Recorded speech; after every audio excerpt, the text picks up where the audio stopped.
একুশের মঞ্চ থেকে তৃণমূলের বিদ্রোহীদের নিশানা করেছেন কুণাল ঘোষ।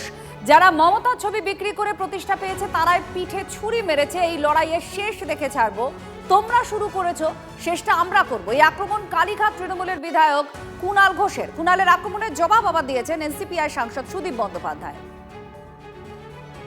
মমতাদির কষ্টটা বুঝতে পারছেন?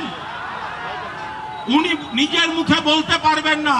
যারা সারাদিন দিদি দিদি দিদি করে ঘুরত, যারা সারাদিন মমতাদির পেছনে ঘুরত, যারা মমতাদির ছবি বেচে নিজেদের প্রতিষ্ঠা করেছে, তারা আজকে পিঠে ছুরি মারছে মমতা বন্দ্যোপাধ্যায়ের। আপনারা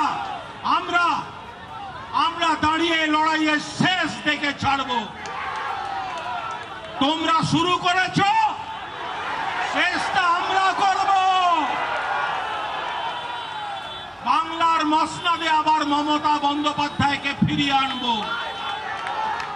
দেশের রাজনীতির নিয়ন্ত্রণ আবার মমতা বন্দ্যোপাধ্যায়ের হাতে ফিরে আসবে। আর যারা এইসব করছে, মমতা ব্যানার্জিকে ভয় পায় বলেই তো মঞ্চ ভাঙতে যাচ্ছে, তৃণমূল ভাঙতে যাচ্ছে, এমপি এমএলএ কিনতে যাচ্ছে। তার কারণ এরা মমতা ব্যানার্জিকে ভয় পায়। সবাই সহযোগিতা করুন। বর্ষাকাল। আর এবার দিল্লিতেও স্মরণ হয়েছে 21শে শহীদদের স্মরণ। মেয়র রোডের দিকে একটু নজর রাখবো। ঋতুব্রত শিবিরের এই মুহূর্তে যে ছবি আপনাদের দেখাচ্ছি, সেই ছবি, সেখানে একে একে সমস্ত নেতৃত্ব উপস্থিত হয়েছেন। মেয়র রোডে সকল নেতৃত্ব প্রায় উপস্থিত, কিন্তু কর্মীদের সংখ্যা অনেকটা কম। যদিও 1টা থেকে সভা, আর তার আগে ভিড় হবে, কর্মীরা উপস্থিত হয়ে যাবেন সভাস্থলে, একথা বলছেন ঋতুব্রত বন্দ্যোপাধ্যায়। শ্রাবন্তী আমাদের প্রতিনিধির সঙ্গে আছেন। শ্রাবন্তী, এখন কি চলছে ওখানে?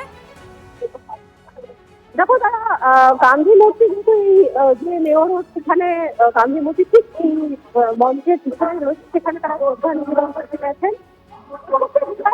যারা শহীদ তাদেরও শ্রদ্ধা নিবেদন করা হবে। আমরা এই মুহূর্তে সবাইকেই দেখতে পাচ্ছি, তারা উপস্থিত হয়েছেন। ববি হাকিম, অরূপ বিশ্বাস, ঋতুব্রত ব্যানার্জি, তারা আপাতত শহীদ যে বেদি রয়েছে সেখানে ফুল দিয়ে তারা তাদের শ্রদ্ধা জানাচ্ছেন, এবং তাদের বক্তব্য বেলা 1টা থেকে এই সভা শুরু হবে। সভা শুরু হওয়ার সময় স্পষ্ট হবে পুরো ছবিটা। এবার আপনাদের দেখাবো তার সঙ্গে সঙ্গে দিল্লির ছবি, কারণ দিল্লিতেও 21শে স্মরণ করা হয়েছে। তৃণমূলের বিদ্রোহী এমপিরা তারা ছিলেন 20 এনসিপিআই সাংসদদের মধ্যে। রাজঘাটে শহীদ তর্পণে হাজির হন 10 জন। শহীদদের শ্রদ্ধা জানিয়ে কালীঘাট তৃণমূলকে দুর্নীতি আর তোলাবাজি নিয়ে নিশানা করেন কাকুলি ঘোষ দস্তিদাররা।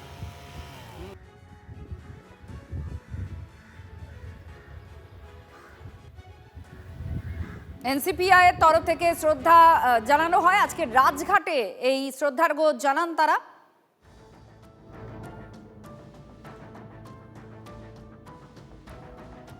কুড়ি জনের মধ্যে উপস্থিত ছিলেন 10 সাংসদ।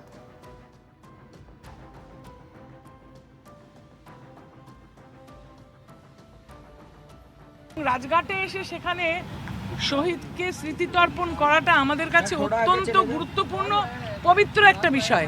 সেখানে আমরা যারা এনসিপিআই সাংসদ সকলে আজকে এসে সেই পবিত্র আমাদের যে অনুভূতি, সেটা আমরা শ্রদ্ধার মার্পণে এখানে অর্পণ করলাম।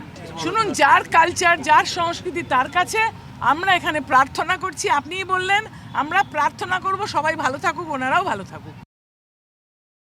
আমাদের এই শ্রদ্ধা জানানোটা তো ভালো হলো, সারা দেশবাসী জানবে যে 21শে জুলাই কীভাবে কি ঘটেছিল, এবং তার প্রতিফলন সারা দেশবাসীর মিডিয়া আজকে এটাকে গ্রহণ করে চারদিকে ছড়িয়ে দিচ্ছে।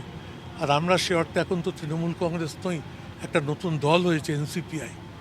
সেই পার্টির সঙ্গে 21শে জুলাইয়ের সম্পর্ক ছিল না, কিন্তু আমাদের অতীত প্রত্যেকের যেহেতু এই শহীদদের সঙ্গে যুক্ত, তাই আমরা আজকেও তাদেরকে ভুলতে পারি না, তাদেরকে নিয়ে শহীদ তর্পণ করি।